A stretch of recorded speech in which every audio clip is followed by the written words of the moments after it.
ദാസനവിടെ ടോമി ചേട്ടനവിടെ നോക്കി ഇപ്പോൾ ഉണ്ടാവും. എന്താ ഈ ഓനിത് എവിടെ പോയി കിടക്കുക? വരുന്ന വരവ് കണ്ടില്ലേ, പാട്ടൊക്കെ പാടി.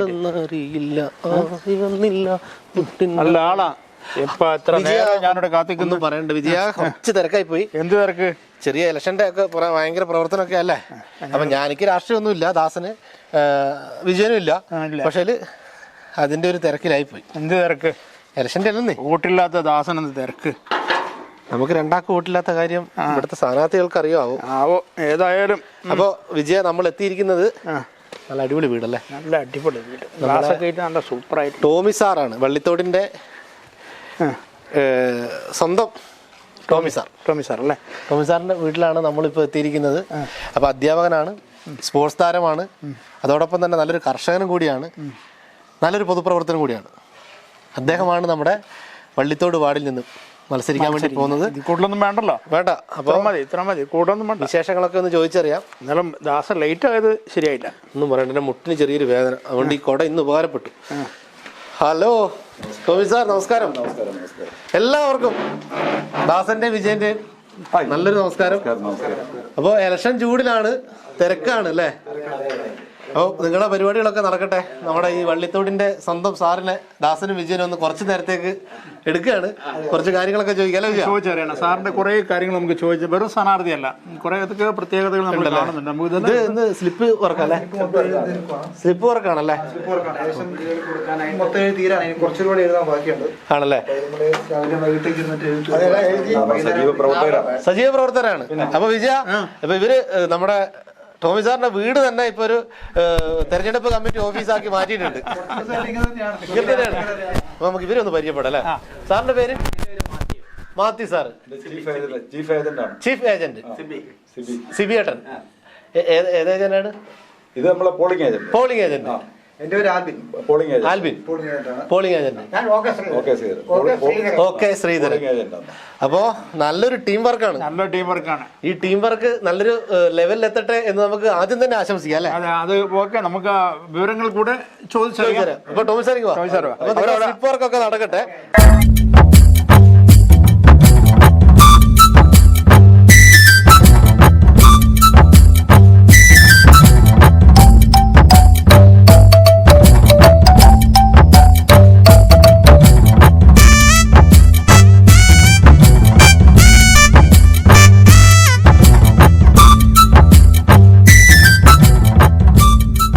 ദാസനും വിജയനും കണ്ണൂർ ജില്ലയിലെ പായം പഞ്ചായത്തിൽ നിന്ന് 4-ാം വാർഡ് വള്ളിത്തോളിൽ നിന്ന് ജനവിധി തേടുന്ന നമ്മുടെ ടോമി സാറാണ്.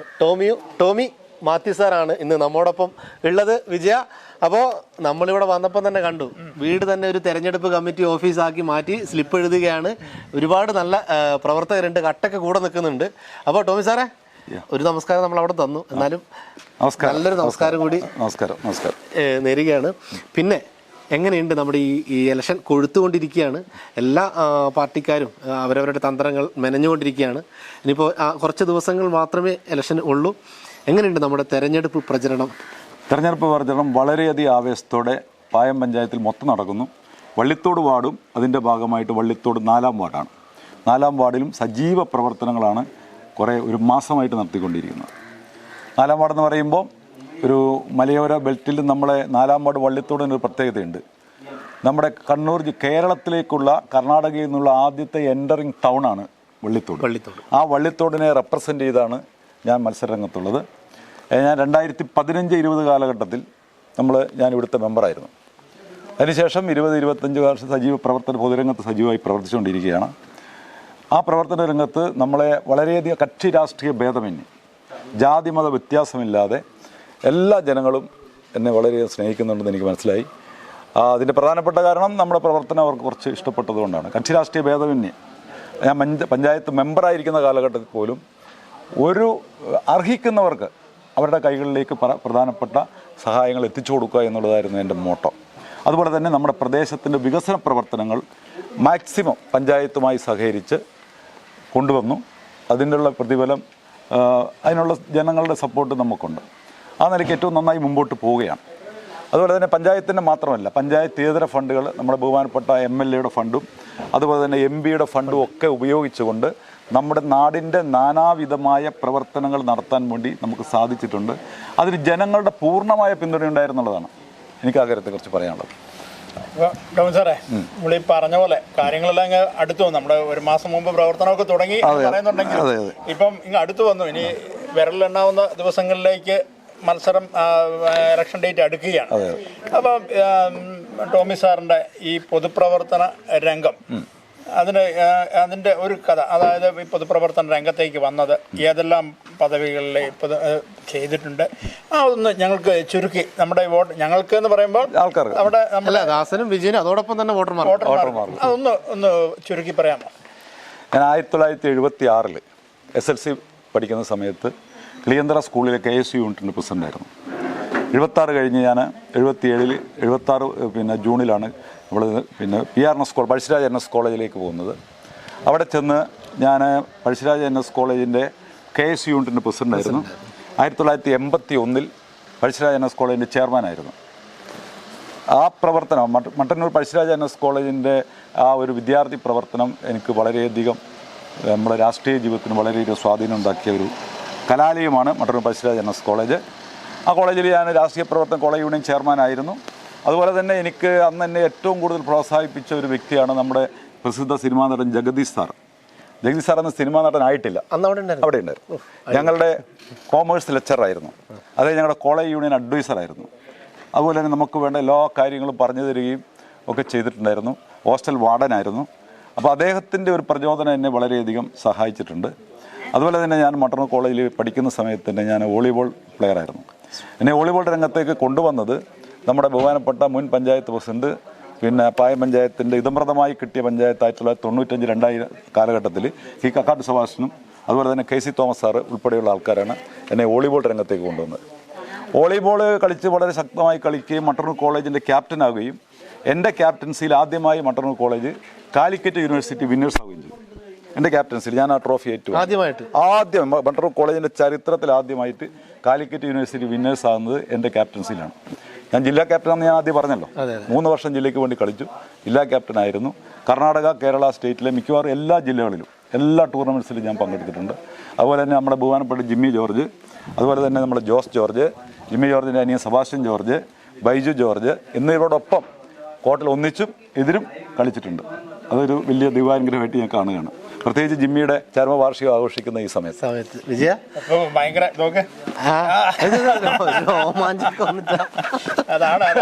അപ്പൊ നമ്മള് ആള് കാണുന്ന പോലെയൊന്നുമല്ല, സാധാരണ നമ്മള് പുലികളാണെന്ന് പറയാം. പക്ഷെ ഇത് പുലിയല്ല, ഇത് സിംഹമാണ് അല്ലേ? കോർട്ടിൽ അതായത് നമ്മുടെ പ്രേക്ഷകർ കണ്ട ഒരു മനോഹരം എന്ന് പറഞ്ഞാൽ കോർട്ടിൽ ഇടിമുഴക്കം തീർക്കുക എന്നൊക്കെ പറയുമ്പം നമുക്കത് ഒരു അതിശയോക്തിയുണ്ട്. പക്ഷെ ആള് കാണുന്ന പോലെയല്ല. 3 വർഷം യൂണിവേഴ്സിറ്റി ക്യാപ്റ്റൻ, അതും PRNSന്റെ യൂണിവേഴ്സിറ്റി ക്യാപ്റ്റനല്ല, യൂണിവേഴ്സിറ്റി ചാമ്പ്യൻസ് ആയ മട്ടന്നൂർ കോളേജിന്റെ ബെസ്റ്റ് പ്ലെയർ ആയിരുന്നു ചെയർമാൻ. അല്ല, ആ സമയത്ത് മട്ടന്നൂർ PRNS കോളേജ് ടീം എന്ന് പറഞ്ഞു കഴിഞ്ഞാൽ കോർട്ടിൽ ഇടിമുഴക്കം തീർക്കുന്ന ഒരു സെറ്റ് ടീം തന്നെയാണ്. അവരെ പലരെയും എനിക്ക് വ്യക്തിപരമായി അറിയാവുന്ന ഒരാളാണ്. അതേ ആ കൂട്ടത്തിൽ ഒരാളും കൂടിയാണ് ടോമി സാറ്. അപ്പോൾ ടോമി സാറേ, ഈ വോളിബോളും കളികളും കാര്യങ്ങളൊക്കെ പറഞ്ഞു, അത് കോളേജ് കൊണ്ട് അവിടെ നിർത്തി.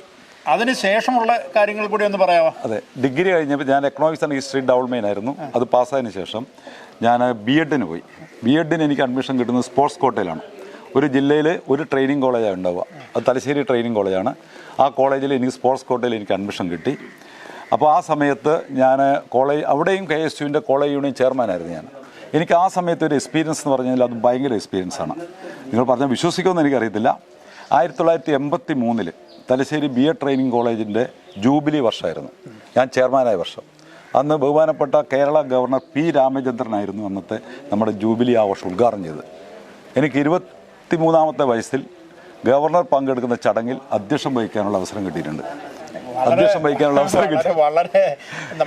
അതെൻ്റെ ജീവിതത്തിലെ ഒരു, സത്യം പറഞ്ഞാൽ അന്ന് ആ കോളേജ് യൂണിയൻ ചെയർമാൻ ആയതുകൊണ്ടാണ്. ജൂബിലി വന്നു, ഗവർണറെ ക്ഷണിച്ചു, അന്നേരം നമുക്ക്. പിന്നെ വേറൊന്നും വെച്ചാൽ എനിക്ക് ജീവിതത്തിൽ മറക്കാൻ പറ്റാത്തതെന്ന് വെച്ചാൽ ഏറ്റവും നല്ല ഇംഗ്ലീഷ് ടോക്ക് ഞാൻ കേട്ടത് സ്വാമി ചിന്മയാനന്ദജി. ഞാൻ കോളേജിലൊക്കെ B.Ed കോളേജിലേക്ക് ക്ഷണിക്കുകയും ഞാൻ ചിന്മയാനന്ദജിയുടെ പ്രഭാഷണത്തിൽ ഞാൻ അധ്യക്ഷം വഹിച്ചിട്ടുണ്ട്. ചിന്മയാനന്ദജി, അതുപോലെ തന്നെ സ്വാമി നിത്യാനന്ദജി അത് കോളേജിൽ നമ്മൾ ക്ഷണിച്ചായിരുന്നു. അതായത് അധ്യാപക വിദ്യാർത്ഥികൾ ടോക്കിന് വേണ്ടിയിട്ട്. അതുപോലെ തന്നെ AP മന്മനൻ എന്ന് പറയുന്ന ഗാന്ധിയൻ ഉണ്ടായിരുന്നു. അതുപോലെ തന്നെ കോളേജിൽ പഠിക്കുന്ന കാലത്ത് മയ്യഴി ഗാന്ധി എന്ന് പറയുന്ന IK കുമാരൻ സാറിന് നമ്മൾ ക്ഷണിക്കുകയും നമ്മുടെ അധ്യക്ഷതയിൽ, അതൊക്കെ വള്ളപ്പള്ളി പിതാവ്, ഇവരെയൊക്കെ ഞാൻ കോളേജിലേക്ക് ബി.എഡ് കോളേജിലേക്ക് സ്റ്റുഡൻസിന് വേണ്ടി ക്ഷണിച്ചപ്പോൾ ഭാഗ്യവശാൽ ചെയർമാൻ എന്ന നിലയിൽ എനിക്ക് അധ്യക്ഷം വഹിക്കാൻ പറ്റി എന്നുള്ളതാണ്. അതൊരു പ്രധാനപ്പെട്ട ജീവിതത്തിൽ മറക്കാൻ പറ്റാത്ത കാര്യം. അതുപോലെ തന്നെ നീതി ആയോഗിൻ്റെ ഇപ്പോൾ കേന്ദ്രമന്ത്രി സ്ഥാനം അതേ തുല്യമായ ഇതുള്ള അമിതാഭ് കാന്ത് ഉണ്ട് നീതി ആയോഗിൻ്റെ ചെയർമാനായിട്ടുള്ള. പുള്ളി ആദ്യമായിട്ട് സബ് കളക്ടറായി വന്നത് തലശ്ശേരിയാണ്. തലശ്ശേരി വന്നിട്ട് ആദ്യമായിട്ട് ഒരു ഫംഗ്ഷൻ വരുന്നത് ഞങ്ങളുടെ കോളേജ് യൂണിയൻ ഉദ്ഘാടനം ചെയ്യാൻ വേണ്ടിയിട്ടാണ്, അമിതാഭ് കാന്ത്. അപ്പോൾ അത്തരത്തിലുള്ള മഹനീയമായ സന്ദർഭങ്ങൾ എനിക്ക് കിട്ടിയിട്ടുണ്ട്. അത് ജീവിതത്തിൽ വലിയൊരു ഭാഗ്യമായിട്ട് കരുതുന്നു. അപ്പോൾ ആ സമയത്തൊക്കെ നമ്മൾ ഈ പൊതുപ്രവർത്തനം എൻ്റെ ജീവിതത്തിൽ ഒരു പ്രധാനപ്പെട്ട കാര്യം. നമ്മുടെ പബ്ലിക് സർവീസ്, സോഷ്യൽ സർവീസ്, രാഷ്ട്രീയ പ്രവർത്തനം എന്നതിനപ്പുറമായിട്ട് സോഷ്യൽ സർവീസാണ് നമ്മുടെ മോട്ടോ. വിദ്യാർത്ഥി ആയിരിക്കുമ്പോഴേ തുടങ്ങിയ പ്രവർത്തനങ്ങളാണ്. അത് കഴിഞ്ഞ് സാറിൻ്റെ അധ്യാപകന ജീവിതമൊക്കെ എങ്ങനെയായിരുന്നു? 23-ാമത്തെ വയസ്സിൽ ഞാൻ കോളിത്തട്ട് സെൻറ്റ് ജോൺസ്, ആദ്യം ഞാൻ കിളിയന്ത്രയിൽ കുറച്ചു കാലം ലീവ് വേക്കൻസിയിൽ ഒരു 3 മാസം വർക്ക്, അതിനുശേഷം പെർമനൻറ്റ് പോസ്റ്റായിട്ട് Saint John's ALP school Kolithattu പുള്ളിക്ക് പെർമനൻറ്റ് പോസ്റ്റ് കിട്ടി. അത് കിട്ടാൻ വേണ്ടി എന്നെ സഹായിച്ചത് നമ്മുടെ ബഹുമാനപ്പെട്ട എൻ്റെ ജോലി ലഭ്യമാക്കിയത് നമ്മുടെ ബഹുമാനപ്പെട്ട മുൻ മന്ത്രി KP നൂറുദ്ദീൻ സാഹിബാണ്. സാഹിബ് കൊണ്ടുവന്ന സ്കൂളാണ്. അങ്ങനെ കുറേ സ്കൂൾ വന്നപ്പോൾ എനിക്ക് അത് പോസ്റ്റ് പുള്ളി വാങ്ങിച്ചു തരും. അങ്ങനെ കയറി 33 വർഷം സ്കൂളിൽ ജോലി ചെയ്തു. അവസാനം 2 വർഷം ഹെഡ് മാസ്റ്ററായിട്ട് പിരിഞ്ഞു. ഹെഡ് മാസ്റ്ററായിട്ട് പിരിയുന്നതിൻ്റെ പിരിഞ്ഞതിന് ശേഷമാണ് ഞാൻ ഇലക്ഷൻ രംഗത്തേക്ക് വന്നത്.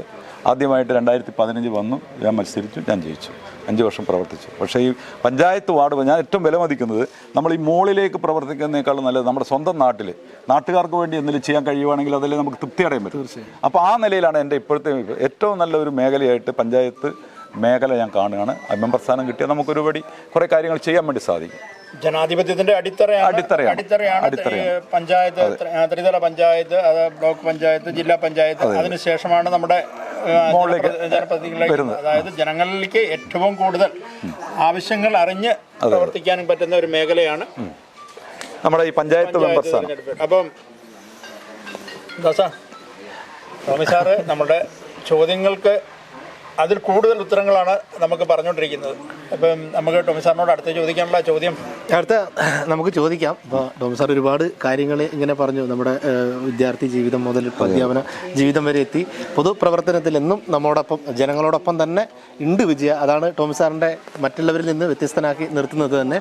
അതോടൊപ്പം തന്നെ സാറേ ഞാൻ ചോദിക്കട്ടെ, നമ്മുടെ വള്ളിത്തോട് നിന്ന് മത്സരിച്ച് ഇപ്പം ജയിക്കാൻ വേണ്ടി പോവുകയാണ് എന്ന് പറയാമല്ലോ വിജയ? ആശംസിക്കും. അപ്പോൾ നമ്മുടെ ഈ ഒരു വാർഡിന് വേണ്ടി, അതോടൊപ്പം തന്നെ നമ്മുടെ പഞ്ചായത്തിന് വേണ്ടി എന്തൊക്കെ വികസന പ്രവർത്തനങ്ങളാണ് സാറിൻ്റെ ഇത്ര നാളുള്ള ഒരു പൊതുപ്രവർത്തനവുമായി ബന്ധപ്പെട്ട് ഇനി വേണ്ടത് എന്ന് തോന്നുന്നത്? അതായത് നമ്മൾ ഈ പഞ്ചായത്ത് രാജ് സംവിധാനം ഇന്ത്യയിൽ ആദ്യമായി കൊണ്ട് രാജീവ് ഗാന്ധിയുടെ കാലത്താണ്.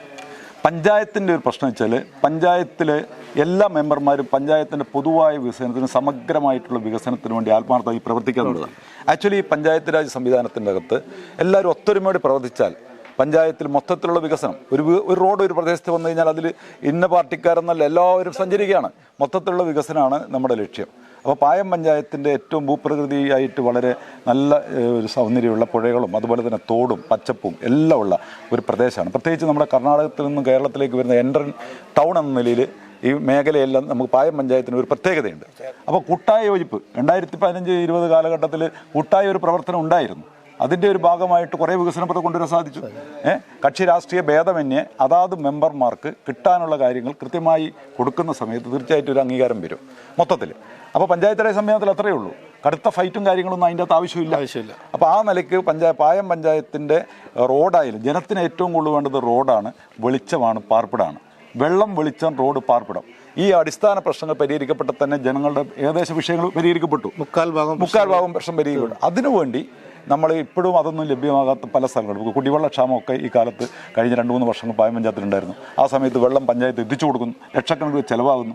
അപ്പോൾ അത് നമ്മൾ മഴവെള്ളം ഭൂമിയിലേക്ക് ഇറക്കി നമ്മുടെ ഭൂമിയിൽ തന്നെ മഴവെള്ളം സംഭരിക്കാനുള്ള സാഹചര്യം സൃഷ്ടിക്കൽ നമ്മുടെ പഞ്ചായത്ത് ചെയ്യേണ്ട ഒരു പ്രധാനപ്പെട്ട കാര്യമാണ്, ചെയ്തുകൊണ്ടിരിക്കുന്നുണ്ട്. എന്നാൽ ഇനിയും കുറേ കാര്യങ്ങൾ കൂടി ചെയ്യാൻ ബാക്കിയാണ്. അപ്പോൾ റോഡുകളുടെ കാര്യത്തിൽ നിങ്ങൾക്ക് എല്ലാവർക്കും അറിയാം, നമ്മൾ തൊഴിലുറപ്പ് പദ്ധതി വന്നതിന് ശേഷം തൊഴിലുറപ്പ് പദ്ധതിയിൽ നമ്മൾ റോഡുകൾ കോൺക്രീറ്റ് ചെയ്യുമ്പോൾ ആ റോഡുകളുടെ ഒരു വാലിഡിറ്റി എന്ന് പറയുന്നത് 25 ഇയേഴ്സാണ്. മറിച്ച് ഒരു ടാറിട്ട റോഡിൻ്റെ ഇത് നിലനിൽക്കുന്ന 2-3 കൊല്ലങ്ങൾ വീണ്ടും പൊളിഞ്ഞു പോയി. അപ്പോൾ നമുക്ക് എൻ്റെ ഒരു അഭിപ്രായത്തിൽ റോഡുകളെല്ലാം തന്നെ നല്ല വൃത്തിയായിട്ട് ഒരു 25 വർഷക്കാലത്തേക്ക് പറ്റുന്ന രൂപത്തിൽ കോൺക്രീറ്റ് ചെയ്ത് പോവുകയാണെങ്കിൽ അതിന് നമുക്ക് സാമ്പത്തിക ലാഭമുണ്ടെന്ന് മാത്രമല്ല എല്ലാവർക്കും നല്ലതാണ്. അങ്ങനെ അഭിപ്രായം അങ്ങനെ റോഡിൻ്റെ കാര്യത്തിൽ. പിന്നെ കുടിവെള്ളക്ഷാമത്തിൻ്റെ വിഷയം എന്ന് പറഞ്ഞു കഴിഞ്ഞാൽ ഈ വേനൽക്കാലം ആകുമ്പോഴത്തേക്കും കുറേ വർഷങ്ങളായിട്ട് നമ്മൾ കുടിവെള്ളം കോളനികളെ ഇറക്കി കൊടുക്കുന്നു, ലക്ഷക്കണക്കിന് പഞ്ചായത്തിൽ ചിലവാകുന്നു. അപ്പോൾ അത് പരിഹരിക്കാൻ വേണ്ടി ജലജീവൻ മിഷൻ്റെ ആഭിമുഖ്യത്തിലൂടെ പരിപാടി നടത്തുന്നുണ്ടെങ്കിൽ അത് പൂർണ്ണമായിട്ട് ആയിട്ടില്ല. ഇവിടെയുള്ള റോഡ് കുറേയൊക്കെ ആ പൈപ്പ് ഇട്ടതിൻ്റെ പകരം റോഡുകൾ കുറേ ഗതാഗത യോഗ്യമല്ലാതായിട്ടുണ്ട്. എത്രയും പെട്ടെന്ന് ആ ഒരു പദ്ധതി എല്ലാവരിലേക്കും എത്തിക്കാൻ വേണ്ടി ഏകദേശം എനിക്ക് തോന്നുന്നു ഒരു 10-12,000-ഓളം വീടുകളിലേക്ക് അത് എത്തിക്കാനുള്ള സംവിധാനം ഓൾറെഡി ആയിക്കഴിഞ്ഞു. അതിൻ്റെ കമ്മീഷനിങ് മാത്രം നടക്കാതെയുള്ളൂ. അത് എത്രയും പെട്ടെന്ന് ആകണം. അതുപോലെ തന്നെ ലൈഫ് പദ്ധതിയുമായി ബന്ധപ്പെട്ട് പറയുമ്പോൾ കുറേ വീടുകളെല്ലാം ഇവിടെ കൊടുത്തെങ്കിലും പല ആൾക്കാർക്ക് പൈസ കിട്ടാനുണ്ട്. ഇപ്പോൾ ഇവിടെ നിറകച്ചിട്ട കോളനിയിൽ എനിക്കറിയാം ഇപ്പോഴും പണി തീർന്നിട്ടില്ല. എല്ലാവരും എന്നോട് പറയലുണ്ട് 1 ലക്ഷം രൂപ കിട്ടാനുണ്ട്, പണി പൂർണ്ണമായി തീർന്നിട്ടില്ല, അതെല്ലാം കൃത്യമായിട്ട് തീർക്കണം. അതുപോലെ തന്നെ നമ്മുടെ ആശുപത്രികൾ നമ്മളെ FHS ഫാമിലി ഹെൽത്ത് സെൻ്ററാണ് വള്ളിത്തോടുള്ളത്. അപ്പോൾ ആശുപത്രി ബിൽഡിംഗ് ഒക്കെ നല്ലതാണ്, പക്ഷേ അതിനാവശ്യമായ മരുന്നും കാര്യങ്ങളും ട്രീറ്റ്മെൻറ്റ് സൗകര്യവും കാര്യങ്ങളും ഒക്കെ തന്നെ അവിടെ എത്തേണ്ടതായിട്ടുണ്ട്. അതുപോലെ തന്നെ അതൊരു കമ്മ്യൂണിറ്റി ഡെവലപ്മെൻറ്റ് കേന്ദ്രമായി മാറിയാൽ ആളുകളെ കിടത്തി ചികിത്സിക്കാൻ പറ്റും. ഇപ്പോൾ അറബി ആയാലും കോളിത്തട്ടായാലും അങ്ങ് പേരട്ടയായാലും പാലത്തങ്കടവായാലും ആൾക്കാരൊക്കെ വള്ളിത്തോട് PHC വന്നാണ് സാധനം വാങ്ങിച്ചുകൊണ്ട് പോകുന്നത്, മരുന്ന് വാങ്ങിച്ചുകൊണ്ട് പോകുന്നത്. പക്ഷേ അവർക്കൊരു നല്ല ട്രീറ്റ്മെൻറ്റ് കിട്ടണമെങ്കിൽ അവിടെ കിടത്തി ചികിത്സിക്കാനും ഡോക്ടർമാരുടെ അവൈലബിലിറ്റിയും കൃത്യമായിട്ടുണ്ടാകണം. അതിനുവേണ്ടിയുള്ള പരിശ്രമം കൂടി നമുക്ക് നടത്തേണ്ടതായിട്ടുണ്ട്. പിന്നെ അതിൽ ആയുർവേദ ആശുപത്രി ഇവിടെ ഇല്ല. ആയുർവേദ ആശുപത്രി വള്ളിത്തോട് മേഖലയിൽ ഇല്ല എന്ന് മാത്രമല്ല അത് പായത്താണുള്ളത്. അവിടെ ആവശ്യത്തിന് മരുന്നും കാര്യങ്ങളുണ്ടെങ്കിലും ഇവിടുത്തെ ആളുകൾ ആയുർവേദ കാര്യത്തിന് പോകുന്ന അങ്ങാടിക്കടവിനെ ആശ്രയിച്ചിട്ടാണ്. അപ്പോൾ അവരുടെ ആ പായത്തെ മെയിൻ ആയുർവേദ ആശുപത്രിൻ്റെ ഒരു ശാഖ വള്ളിത്തോട്ടിൽ അല്ലെങ്കിൽ ഒരു ചെറിയ സബ് സെൻറ്റർ കൊണ്ടുവരാൻ സാധിച്ചാൽ അത് വലിയ കാര്യമാണ്. അങ്ങനെയാണ്. പിന്നെ നമ്മുടെ ഈ മേഖല എന്ന് പറഞ്ഞു കഴിഞ്ഞാൽ ഏറ്റവും കൂടുതൽ അഗ്രികൾച്ചറുമായി ബന്ധപ്പെട്ട് കാർഷിക മേഖലയുമായി ബന്ധപ്പെട്ട് ജീവിക്കുന്ന ആളുകളാണ്. ഇവിടെ ഇപ്പം നമ്മൾ പറയാമല്ലോ, ഇപ്പോൾ എൻ്റെ വീട്ടിലായാലും ശരി അപ്പുറത്തെ വീട്ടിലായാലും ശരി എല്ലാ വീടുകളിലും തെങ്ങുണ്ട്, പക്ഷേ ഒരൊറ്റ തെങ്ങ് ഉപയോഗിക്കാൻ കഴിയുന്നില്ല. എല്ലാം കുരങ്ങും അതുപോലെ തന്നെ മലയെണ്ണാനും എല്ലാം തിന്ന് കൊണ്ടുപോവുകയാണ്. ജനങ്ങൾ വളരെ പ്രയാസത്തിലാണ്, കർഷകർ പ്രത്യേകിച്ചും. കാർഷിക മേഖലയുമായി ഞാൻ കുറേ ബന്ധപ്പെട്ട ഒരു കാലഘട്ടം ഉണ്ടായിരുന്നു. എനിക്കറിയാം ഒരുപാട് കർഷകർ ചെറുപുഴ മുതൽ കൊട്ടിയൂർ വരെ 17 മലയോര ബെൽറ്റിൽ പൂർണ്ണമായിട്ടും പ്രവർത്തിച്ചൊരു വ്യക്തിയാണ്. ആ കാലഘട്ടം അറിയാമല്ലോ. അപ്പം കൃഷിക്കാരുടെ യഥാർത്ഥ വിഷയം എന്താണെന്നൊക്കെ നമുക്ക് നന്നായിട്ടറിയാം. കർഷകരെ പരമാവധി സഹായിക്കുക, കർഷക തൊഴിലാളികളെ സഹായിക്കുക. ഇപ്പോൾ വള്ളിത്തോടെ സംബന്ധിച്ചിടത്തോളം കച്ചവടക്കാർ, ചെറുകിട കച്ചവടക്കാർ 2018 ഇവിടെ ഉണ്ടായ വെള്ളപ്പൊക്കം വള്ളിത്തോട് ടൗൺ മുഴുവൻ വെള്ളത്തിൽ കംപ്ലീറ്റിൽ മുങ്ങിപ്പോയി. ലക്ഷക്കണക്കിന് രൂപയുടെ നഷ്ടം ഇവിടുത്തെ കച്ചവടക്കാർക്ക് ഉണ്ടായിട്ട് ഒരു നയ പൈസ പോലും കച്ചവടക്കാർ കിട്ടിയില്ല. അന്ന് പലരും വന്ന് പറഞ്ഞിരുന്ന ലക്ഷങ്ങൾ കിട്ടും. ഇവിടെ വള്ളിത്തോട് പായം പഞ്ചായത്തിന് നിരവധി ലക്ഷങ്ങൾ പിരിച്ചെങ്കിലും ഒരൊറ്റ കച്ചവടക്കാർക്ക് ഒരു പൈസയും കിട്ടിയിട്ടില്ല. അപ്പോൾ അതൊക്കെ ചെറിയ അംഗീകരിക്കാൻ പറ്റുന്ന കാര്യമില്ല. പിന്നെ എൻ്റെ ഓട്ടോറിക്ഷ ഡ്രൈവർമാർ, ഗുഡ്സ് ഡ്രൈവർമാർ ഇവരൊക്കെ തന്നെ വളരെ തുച്ഛമായ ഒരു പൈസയാണ് വൈകുന്നേരം വരെ കിട്ടുക. അവർക്ക് 1 ലിറ്റർ പെട്രോൾ അടിച്ചാൽ 2 രൂപ സെസ് കൊടുക്കണം. ഞാൻ പറയുന്നത് ഈ ഓട്ടോറിക്ഷ ചെറുകിട ലൈറ്റ് വെഹിക്കിൾസ് ആൾക്കാർക്കെല്ലാം തന്നെ ഇന്ധന സബ്സിഡി കൊടുക്കണം എന്നാണ് എൻ്റെ അഭിപ്രായം. ഇന്ധന സബ്സിഡി ഒരു കൊല്ലത്തിൽ അങ്ങനെ ഒരു സാഹചര്യമൊക്കെ ഉണ്ടെങ്കിൽ കുറേ മാറ്റം വരും. അതൊന്നും പഞ്ചായത്ത് ചെയ്യേണ്ട കാര്യമല്ല, ഗവൺമെൻറ് ചെയ്യേണ്ട കാര്യം.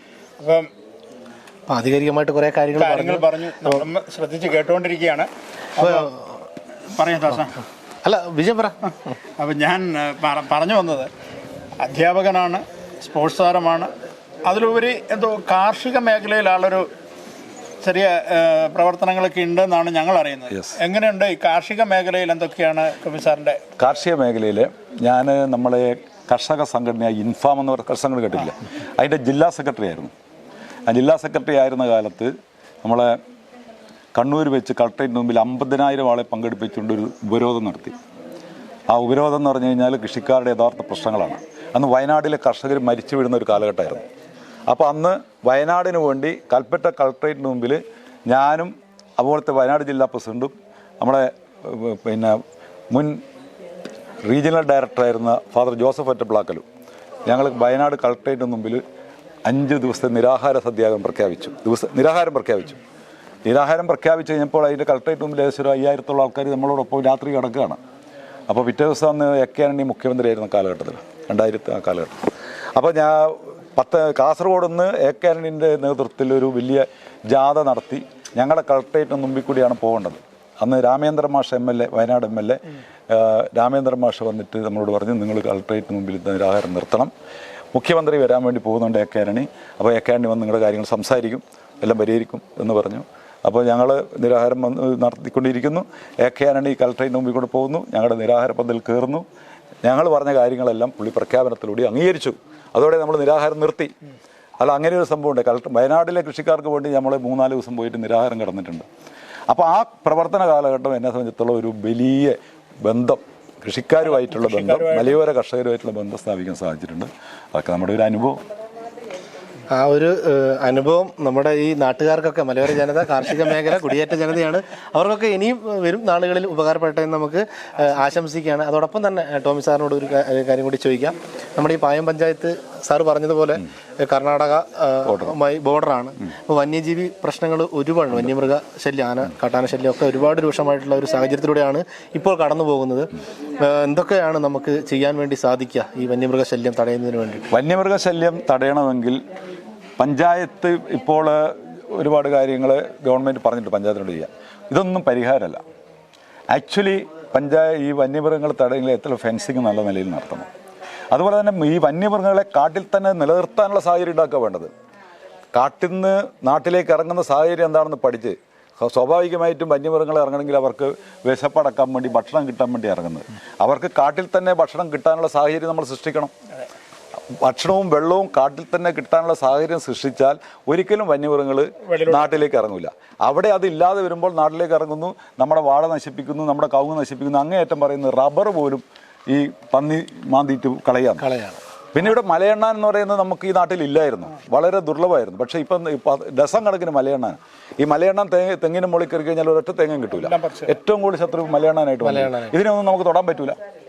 അപ്പം ഇത്തരം നിയമങ്ങൾക്കൊരു മാറ്റം വരുത്തുകയും ഈ വന്യമൃഗങ്ങളെ കാട്ടിൽ തന്നെ നിലനിർത്താനുള്ള സാഹചര്യം ഉണ്ടാക്കണം. അതാണ് ആ സാഹചര്യം ഉണ്ടാക്കിയേ പറ്റൂ. അതാണ് കാര്യം. അതേപോലെ തന്നെ നമുക്ക് ഇപ്പം കർഷകന്റെ കൃഷികൾ നശിപ്പിച്ചാൽ കിട്ടുന്ന നഷ്ടപരിഹാരം വളരെ തുച്ഛമാണ്. അതുപോലെ അതിന് കിട്ടാൻ വർഷങ്ങളായിട്ട് സമയമെടുക്കുന്നു. പല കർഷകരും അത് തന്നെ നമ്മളിപ്പം വാർത്തകൾ റിപ്പോർട്ട് ചെയ്യാൻ പോകുമ്പോൾ എല്ലാം പറയുന്ന ഒരു വലിയ പ്രശ്നമാണ്. 2 വർഷത്തിന് ശേഷമാണ് അവർക്ക് ഒരു നഷ്ടപരിഹാരം എന്നൊരു സംഭവത്തെക്കുറിച്ച് കിട്ടുന്നത്. അതിന് എന്തെങ്കിലും നടപടികൾ സ്വീകരിക്കാൻ കഴിയുമോ? അതിന് മുകളിലോട്ട് എത്തിക്കാൻ കഴിയും? അതിന് ചെയ്യേണ്ടത് കൃഷിക്കാരാണ് നമ്മുടെ രാജ്യത്തിൻ്റെ നട്ടെല്ല്. നമ്മൾ ബജറ്റുകൾ കാലാകാലങ്ങളിൽ ഉണ്ടാക്കാറുണ്ട്. ഞാൻ വ്യക്തിപരമായി പറയുന്നു, ഒരു കർഷക ബജറ്റ് തന്നെ ഉണ്ടാക്കണം. കർഷക ബജറ്റ് ഉണ്ടാക്കി കർഷകർക്ക് കാര്യങ്ങൾ കൃത്യമായി കൊടുക്കാനുള്ള സംവിധാനം ഉണ്ടാക്കണം. നഷ്ടപരിഹാരം കർഷക ബജറ്റ് പ്രത്യേകിച്ച് അത് നമ്മൾ ആവശ്യപ്പെടുന്നതാണ്. UDF ആവശ്യപ്പെടുന്നുണ്ട്. UDF അധികാരത്തിൽ വന്ന് ചിലപ്പോൾ അത് ചെയ്യാനുള്ള സാധ്യത നമുക്ക് തള്ളിക്കളയാൻ പറ്റില്ല. കർഷകരാണല്ലോ നട്ടല്ലേ. ഇപ്പം ഞാൻ ചോദിക്കട്ടെ, ഇവിടെ നെല്ല് കൃഷി ചെയ്യുന്നതിൽ അരി കിട്ടുമോ? ഒരു കാലത്ത് കേരളത്തിൽ അരിക്ക് ക്ഷാമം വന്ന സാഹചര്യത്തിൽ നമ്മളെല്ലാം തന്നെ കരനെല്ല് കൃഷി ചെയ്യാൻ തുടങ്ങി. പക്ഷേ കരനെല്ല് കൃഷി പൂർണ്ണമായും പരാജയമാണ്. വെറും പബ്ലിസിറ്റിക്ക് വേണ്ടിയുള്ള സംഭവമാണ്. കാരണം ഞാൻ ഒരുപാട് കാലത്ത് എൻ്റെ പറമ്പിൽ കരനെല്ല് കൃഷി ചെയ്തിട്ടുണ്ട്. കരനെല്ല് കൃഷി ചെയ്തു പോയി കഴിഞ്ഞാൽ പിന്നെ ആ ഭാഗം തിരിഞ്ഞു നോക്കിയാൽ ആ നെല്ല് കംപ്ലീറ്റ് അങ്ങ് പോയി. അത് ആ പണിക്ക് വേണ്ടി മാത്രമുള്ളതാകുന്നു. അതൊരു പ്രഹസനമായി മാറാൻ പാടില്ല. കരനെല്ലായാലും ശരി, കപ്പയായാലും ശരി, ഇതൊക്കെ ആയാലും നല്ല നിലയിൽ അത് കൈകാര്യം ചെയ്യണം. കാരണം കർഷകരെ മാറ്റി നിർത്തിക്കൊണ്ട് ഒരു സംവിധാനമോ ജീവിതമോ ഈ കേരളത്തിനോ ഇന്ത്യക്കോ ഇല്ല. നമ്മൾ ആദ്യം ചെയ്യേണ്ട കർഷകരുടെ കാര്യത്തിന് വേണ്ടി ആത്മാർത്ഥമായിട്ട് പ്രവർത്തിക്കുക വേണ്ടത്. അതിനുള്ള കാര്യങ്ങളൊക്കെ സാറ് വേണ്ട പോലെ നേതൃത്വത്തിലേക്ക്, അധികാരിയിലേക്ക് എത്തിക്കാനുള്ള പ്രവർത്തനങ്ങൾ തുടരുമെന്നാണ് സാറ് പറഞ്ഞ് വന്നിരിക്കുന്നത്. സാർ, ഈ ഒരു പൊതു പ്രവർത്തന ജീവിതത്തിൽ ഇങ്ങനെ പോകുമ്പോൾ കുടുംബത്തിൻ്റെയൊക്കെ സപ്പോർട്ട്, ഫാമിലിയൊക്കെ എങ്ങനെ? അതാണിപ്പോൾ ഇപ്പം കാണുന്നില്ലേ, നമ്മൾ ഏറ്റവും കൂടുതൽ ഇപ്പം ഈ സ്ലിപ്പ് മുഴുവൻ എൻ്റെ നോമിനേഷൻ വരെ പൂരിപ്പിച്ചത് നമ്മളെ വൈഫാണ്. അതുപോലെ തന്നെ സ്ലിപ്പ് എഴുതുന്നു, ഇന്നലെ മുതൽ തുടങ്ങി. എല്ലാ പിന്തുണയാണ് തരുന്നത്. അതുകൊണ്ടാണല്ലോ എനിക്ക് പുറത്തേക്ക് പോകാൻ പറ്റുന്നത്. എൻ്റെ കൂടെ ഇന്നലെ കഴിഞ്ഞ ദിവസം ജില്ലാ പഞ്ചായത്ത് സ്ഥാനാർത്ഥി വന്നപ്പം വിലവന ടീച്ചറും വൈഫും എല്ലാം, പിന്നെ മിനി ഉൾപ്പെടെ നമ്മുടെ സ്ഥാനാർത്ഥിയാണല്ലോ, നമ്മുടെ ബ്ലോക്ക് പഞ്ചായത്ത് സ്ഥാനാർത്ഥി ഉൾപ്പെടെ എല്ലാവരും രംഗത്ത് വന്നു. ഇതിപ്പോൾ ഒരു മാറ്റം ജനങ്ങൾക്ക് അനിവാര്യമാണെന്ന് തോന്നിയത് കൊണ്ടാണ് എല്ലാവരും കക്ഷി രാഷ്ട്രീയ ഭേദമന്യേ ഇറങ്ങിയിരിക്കുന്നത്. ആ നിലയ്ക്കുള്ള ഒരു സാധ്യതയാണ് നമ്മുടെ ഈ മേഖലയിൽ കാണുന്നത്. അപ്പോൾ വരുന്ന തെരഞ്ഞെടുപ്പിൽ ദിവസങ്ങൾ മാത്രമാണ് ബാക്കി നിൽക്കുന്നത്. ആ തെരഞ്ഞെടുപ്പിൽ ഒരു വിജയം തന്നെ ഞങ്ങൾ ദാസനും വിജയനും ആശംസിക്കുകയാണ്. ടോമി സാറിൻ്റെ വോട്ടർമാരോട് എന്താണ് ഈ സമയത്തിൽ പറയാനുള്ളത്? ഇത്രയേ ഉള്ളൂ. നമ്മൾ തെരഞ്ഞെടുപ്പിൽ മത്സരിക്കുകയാണ്. തെരഞ്ഞെടുപ്പ് എന്ന് പറയുന്നത് ജനാധിപത്യത്തിൻ്റെ ഉത്സവമാണ് തെരഞ്ഞെടുപ്പ്. ആ തെരഞ്ഞെടുപ്പിൽ മത്സരിക്കുമ്പോൾ നമ്മളിപ്പം വാർഡ് സ്ഥാനാർത്ഥിയായിട്ട് ഞാൻ മത്സരിക്കുക, വാർഡ് മെമ്പറാകാൻ വേണ്ടിയിട്ട് മത്സരിക്കുന്ന ആളുകൾ തീർച്ചയായിട്ടും ആ തിരഞ്ഞെടുക്കപ്പെടുന്ന പൊസിഷനോട് 100% ആത്മാർത്ഥതയും പ്രവർത്തനവും നടത്തണം. കൃഷിക്കാർക്ക് വേണ്ടിയിട്ട് അല്ലെങ്കിൽ ഈ വാർഡിലെ ജനങ്ങൾക്ക് കിട്ടാവുന്ന എല്ലാ സഹായങ്ങളും പഞ്ചായത്തിൽ നിന്ന് വാങ്ങിച്ചു കൊടുക്കണം, പഞ്ചായത്ത് ഇതര സ്ഥാപനങ്ങളിൽ നിന്ന് വാങ്ങിച്ചു കൊടുക്കണം. നമ്മുടെ ഉപേക്ഷ കൊണ്ട് ഒരു കാര്യവും ജനത്തിന് കിട്ടാതായി പോകരുത് എന്നുള്ളത് എൻ്റെ വലിയ ഒരു ഒരു വിശ്വാസമാണ്. അതാണ് എനിക്ക് പറയാനുള്ളത്. മുഴുവൻ ആത്മാർത്ഥമായിട്ട് പ്രവർത്തിക്കാൻ കഴിയുമെങ്കിൽ മാത്രമേ മത്സരിക്കാൻ പാടുള്ളൂ. തീർച്ചയായും പേരിന് വേണ്ടിയോ ഒരു സ്ഥാനാർത്ഥി ഒരു ഇതിനു വേണ്ടിയിട്ട് ആരും മത്സരിക്കാൻ നിൽക്കണ്ട. പ്രവർത്തിക്കാൻ കഴിയുമെങ്കിൽ മാത്രം പ്രവർത്തിക്കാൻ കഴിയുമെന്ന് ഉത്തമ ബോധ്യമുള്ളത് കൊണ്ടാണ് ഈ തെരഞ്ഞെടുപ്പ് രംഗത്ത് ഞാൻ സ്ഥാനാർത്ഥിയായത്. അപ്പോൾ വോട്ടർമാരുടെ വോട്ട് അതുകൊണ്ട് എന്ത് ചിഹ്നത്തിലാണ് വോട്ട് ചെയ്യേണ്ടത്? അതുകൊണ്ട് പ്രിയപ്പെട്ട വോട്ടർമാരെ, എല്ലാവരും കഴിഞ്ഞ കാലങ്ങളിൽ എന്നെ സഹായിച്ചിട്ടുണ്ട്. എന്നെ എല്ലാവരും കക്ഷി രാഷ്ട്രീയ ഭേദമന്യേ ജാതിമത വ്യത്യാസമില്ലാതെ എക്കാലത്തും എല്ലാ കാര്യവും സപ്പോർട്ട് ചെയ്തിട്ടുണ്ട്. അതുകൊണ്ട് ഈ തെരഞ്ഞെടുപ്പിൽ 2025-30 കാലഘട്ടത്തിലേക്കുള്ള ഈ പഞ്ചായത്ത് മെമ്പറെ തിരഞ്ഞെടുക്കുന്ന ഈ തെരഞ്ഞെടുപ്പിൽ ഞാൻ കൈച്ചിഹ്നത്തിൽ UDFൻ്റെ സ്ഥാനാർത്ഥിയായി കൈച്ചിഹ്നത്തിൽ മത്സരിക്കുകയാണ്. എല്ലാവരും എൻ്റെ ചിഹ്നമായ കൈ അടയാളത്തിൽ വോട്ട് ചെയ്ത് എന്നെ വിജയിപ്പിക്കണമെന്ന് താഴ്മയോടെ അപേക്ഷിക്കുന്നു. വള്ളിത്തോടിൻ്റെ 4-ാം വാർഡിൻ്റെ സ്ഥാനാർത്ഥിയാണ് നമ്മുടെ ടോമി സാറ്. ടോമി സാറിനെ കുറിച്ച് ആദ്യം ഞാൻ പറഞ്ഞു, അധ്യാപകനാണ്, കർഷകനാണ്, സ്പോർട്സ് താരമാണ്, നിരവധി സംഘടനകളിലൊക്കെ പ്രവർത്തിച്ച് നേതൃപാഠവുമുള്ള ടോമി സാറാണ് വള്ളിത്തോടിൽ നിന്ന് ജനവിധി തേടുന്നത്. അപ്പോൾ നല്ലൊരു കർഷകൻ കൂടിയായ ടോമി സാറിന് എല്ലാവിധ വിജയ ആശംസകളും ദാസനും വിജയനും നേരുകയാണ്.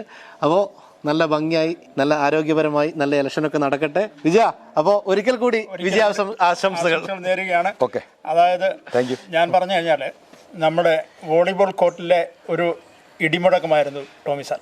അതേപോലെ വള്ളിത്തോടിൻ്റെ തെരഞ്ഞെടുപ്പ് ഇടിമുഴക്കമായി മാറട്ടെ എന്ന് ആശംസിച്ചുകൊണ്ട് എല്ലാവിധ ആശംസകൾ ഒരിക്കൽ കൂടി അർപ്പിച്ചുകൊണ്ട് ഞങ്ങൾ ഈ പ്രോഗ്രാം ഇവിടെ വൈൻഡപ്പ് ചെയ്യുന്നു. എല്ലാവിധ ആശംസകളും. Thank you. ഓക്കെ.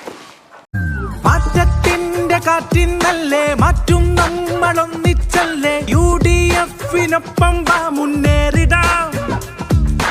മുന്നിൽ ഐക്യ മുന്നണിയല്ലേ മുന്നേറ്റം ഈ നാടിനല്ലേ ഒറ്റയ്ക്കല്ല നമ്മൾക്കൊന്നായി ചേർന്നിടാം.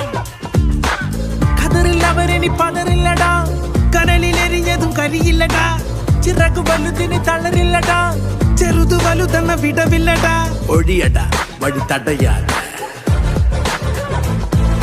മതിയടാ നാട്ടു മുടിയാത, ഇടതട അഴിമതിയാക,